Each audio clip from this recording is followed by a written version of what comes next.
everyone, this is Jyoti Khanna here, and we are here for the first chapter of Indian economy, that is Indian economy on the eve of independence. Independence के time Indian economy का क्या situation थी वो आज हम इस lecture में करेंगे।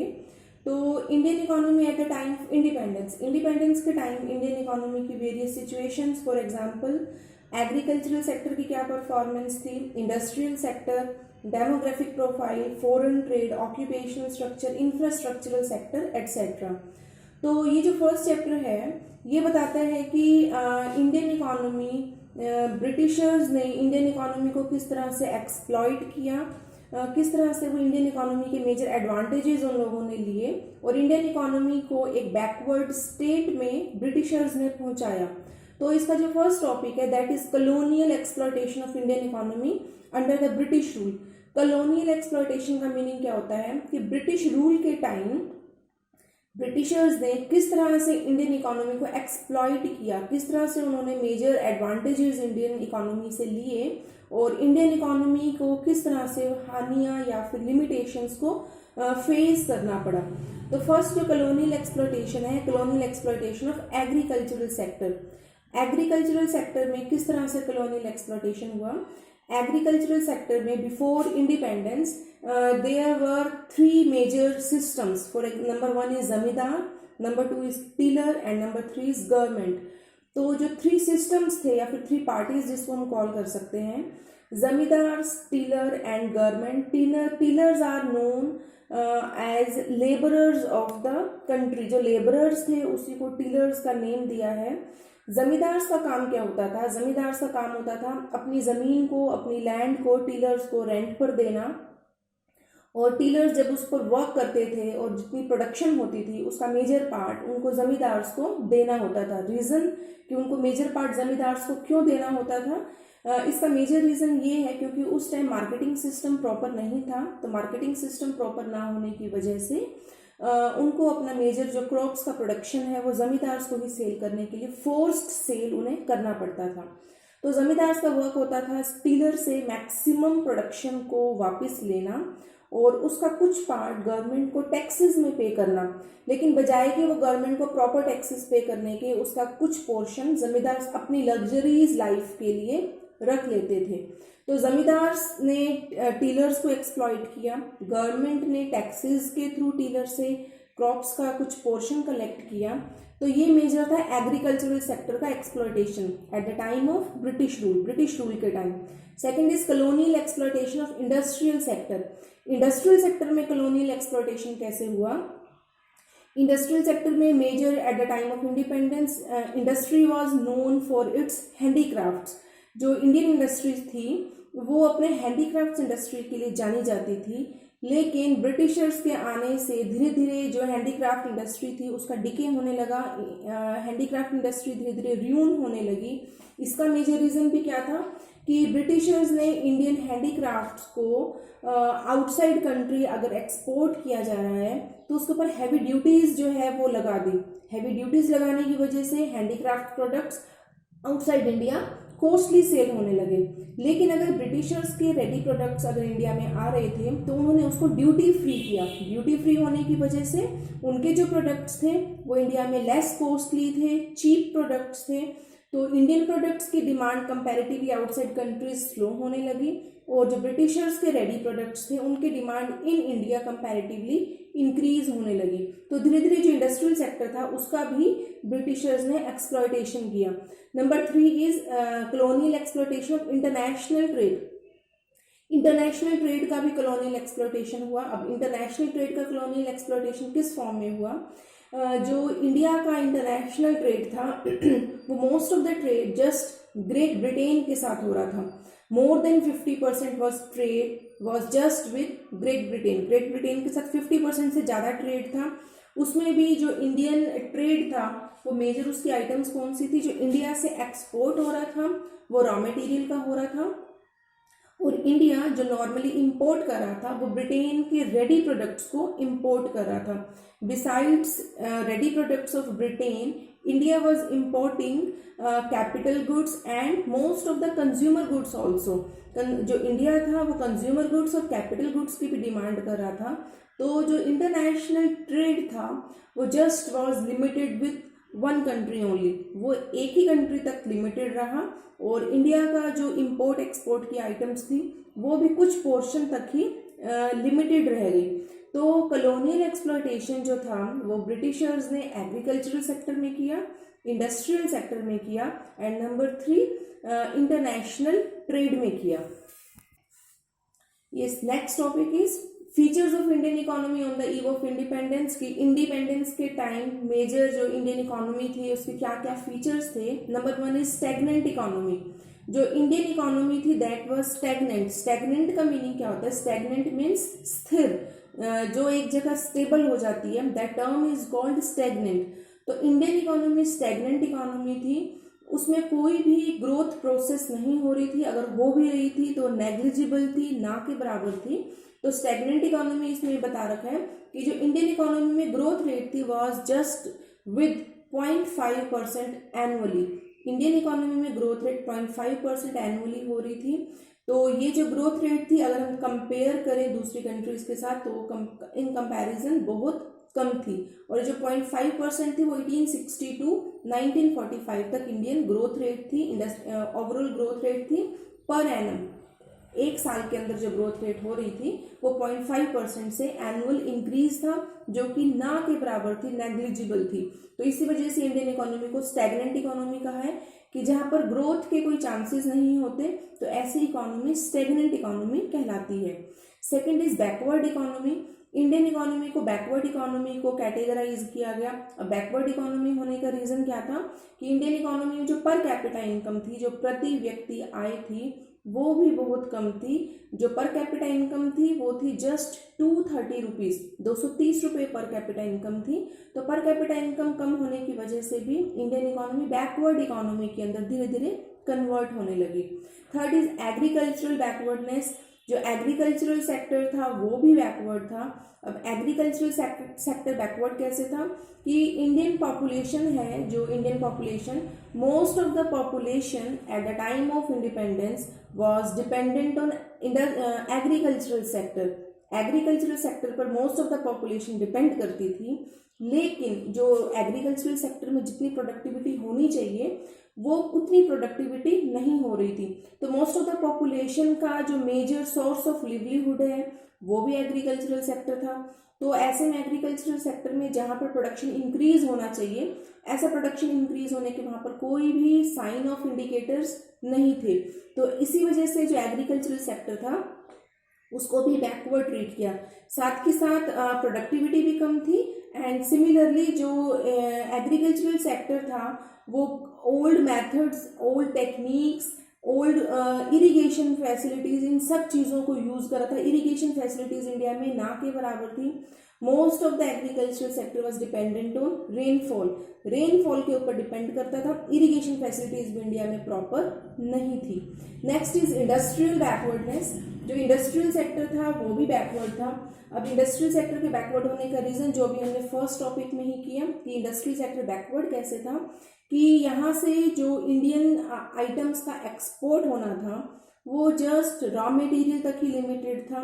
सिमिलरली इंडिया को अपनी होम रिक्वायरमेंट के लिए, कंट्री की रिक्वायरमेंट के लिए, मोस्ट ऑफ द गुड्स के लिए ब्रिटेन के ऊपर डिपेंड रहना पड़ता था. तो इंडस्ट्रियल बैकवर्डनेस ने बताया कि जो प्रोडक्शन ऑफ कैपिटल गुड्स था वो इंडिया में नहीं हो रहा था. कंज्यूमर गुड्स भी कुछ ब्रिटेन से इंपोर्ट करने पड़ रहे थे. कैपिटल गुड्स इंडस्ट्रीज इंडिया में डेवलप नहीं थी. स्मॉल एंड कॉटेज इंडस्ट्रीज भी र्यूनिंग पोजीशन पर थी. तो ऐसे कुछ फैक्टर्स थे जिसकी वजह से इंडियन इकोनॉमी जो था वो बैकवर्ड इसको ट्रीट किया जाने लगा. Next is rampant poverty. Rampant poverty means there was wide spread poverty. चारों तरफ पॉवर्टी फैली हुई थी. अभी हमने कहा कि per capita income just 230 rupees थी और जो इंडियन जो पीपल थे, जो काफ़ी पुअर पीपल थे, उनके पास 2 टाइम मील अरेंज करने के लिए भी मनी की सफिशिएंसी नहीं अवेलेबल थी. Poor infrastructure. इंफ्रास्ट्रक्चर क्या होता है? इंफ्रास्ट्रक्चर होता है जो किसी कंट्री का बेस होता है. ऐसा बेस जिसके ऊपर कंट्री डिपेंड करती है, that term is called infrastructure. Infrastructure major two types में डिवाइडेड होता है, first is social infrastructure and second is economic infrastructure. ऐसे सब इंडिकेशंस या ऐसे सब चेंजेस जिसे सोशल चेंज आता है दैट इज सोशल इंफ्रास्ट्रक्चर, जिसे इकोनॉमी की ग्रोथ प्रोसेस में चेंज आएगा, इकोनॉमिक वैल्यूज में चेंज आता है, that term is called economic infrastructure. तो सोशल इंफ्रास्ट्रक्चर के अंदर मेनली हेल्थ एंड एजुकेशन को इंक्लूड करते हैं, एंड इकोनॉमिक इंफ्रास्ट्रक्चर में for example transport, banking, communication etcetera, ये जितनी बाकी के जो सिस्टम होता है वो सब कुछ इकोनॉमिक इंफ्रास्ट्रक्चर में इंक्लूड करते हैं। तो इन पुअर इंफ्रास्ट्रक्चर में जो इंफ्रास्ट्रक्चरल फैसिलिटीज़ थी इंडिया में बिल्कुल भी प्रॉपर नहीं थी। इसमें बताया हुआ है कि इंफ्रास्ट्रक्चर फैसिलिटीज़ में जस्ट पावर सप्लाई था वो काफ़ी कम था, ट्रांसपोर्टेशन इंडस्ट्री डेवलप नहीं थी, रेलवेज का इंट्रोडक्शन हुआ था लेकिन वो जस्ट अपने स्टार्टिंग पॉइंट पर था, पीक पॉइंट पर नहीं था। तो ऐसे में इंफ्रास्ट्रक्चर फैसिलिटीज़ इंडिया में प्रॉपर नहीं थी। Heavy dependence on imports, India को अपनी होम रिक्वायरमेंट के लिए इंपोर्ट्स पर डिपेंड करना पड़ता था कि इंडिया जो था वो कैपिटल गुड्स को तो इंपोर्ट कर ही रहा था, लेकिन कैपिटल गुड्स के साथ साथ इंडिया को कंज्यूमर गुड्स के ऊपर भी डिपेंड रहना पड़ रहा था। तो मोस्ट ऑफ द गुड्स जो था इंडिया को इंपोर्ट करना पड़ता था। लिमिटेड अर्बनाइजेशन, अर्बनाइजेशन का मतलब होता है कि कितने पीपल जो है वो अर्बन एरियाज में रह रहे हैं, that term is called urbanisation, इसको अर्बनाइजेशन कॉल करते हैं। तो इसमें बताया कि जो अर्बनाइजेशन था वो लिमिटेड था कि ओनली 14% जो पॉपुलेशन थी एट द टाइम ऑफ 1948 में 14% जो पॉपुलेशन थी वही जस्ट सिटीज़ में रह रही थी, बाकी की जो पॉपुलेशन थी 86% वो रूरल एरियाज में रहती थी। तो ऐसे में जो रूरल एरियाज, एज हम सब जानते हैं कि रूरल एरियाज में बेसिक फैसिलिटीज़ की कमी होती है, लैक ऑफ बेसिक फैसिलिटीज़ होती हैं, तो मोस्ट ऑफ द पॉपुलेशन को बेसिक फैसिलिटीज़ अवेलेबल नहीं हो पा रही थी। Semi feudal economy, Indian economy semi feudal economy थी। सेमी फ्यूडल इकोनॉमी मीन्स कि जहाँ पर जो इंडियन फार्मर्स थे वो स्मॉल फार्मर्स थे, स्मॉल पीस ऑफ लैंड के ऊपर डिपेंड करते थे और उनका मोस्टली जो प्रोडक्शन था जस्ट फॉर लिवलीहुड था। उनके पास कुछ बिग फार्म्स नहीं थे, big pieces of land available नहीं थे, तो स्मॉल पीसेज ऑफ लैंड के ऊपर वो डिपेंड कर रहे थे और जिससे उनके सिर्फ और सिर्फ डेली रूटीन की जो रिक्वायरमेंट्स है सिर्फ उसी को ही फुलफिल कर रहे थे। मतलब उनका जो मेजर कंट्रीब्यूशन था वो खुद की रिक्वायरमेंट्स तक था, उनकी कंट्री के लिए कोई प्रॉपर कंट्रीब्यूशन नहीं हो रहा था एग्रीकल्चरल सेक्टर में। तो इसकी वजह से इंडियन इकोनॉमी को सेमी फ्यूडल इकोनॉमी ट्रीट किया गया।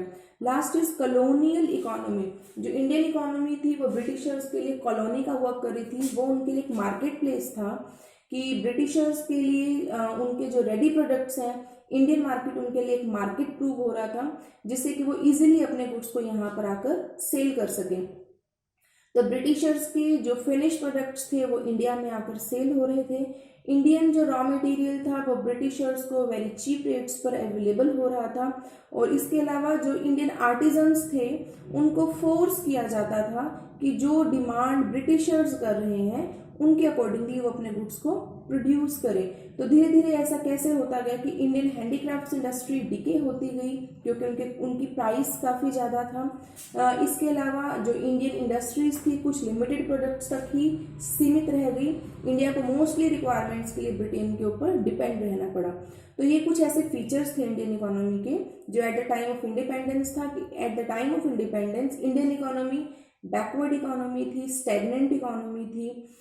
यहाँ पर most of the population rural areas में लिव करती थी, रैम्पंट पॉवर्टी थी, चारों तरफ पॉवर्टी पाई जाती थी, पर कैपिटा इनकम काफ़ी कम थी, इंफ्रास्ट्रक्चरल फैसिलिटीज़ का अभाव था, लैक ऑफ इंफ्रास्ट्रक्चर था, हैवी डिपेंडेंस ऑन इंपोर्ट्स के ऊपर इंडिया डिपेंड करता था।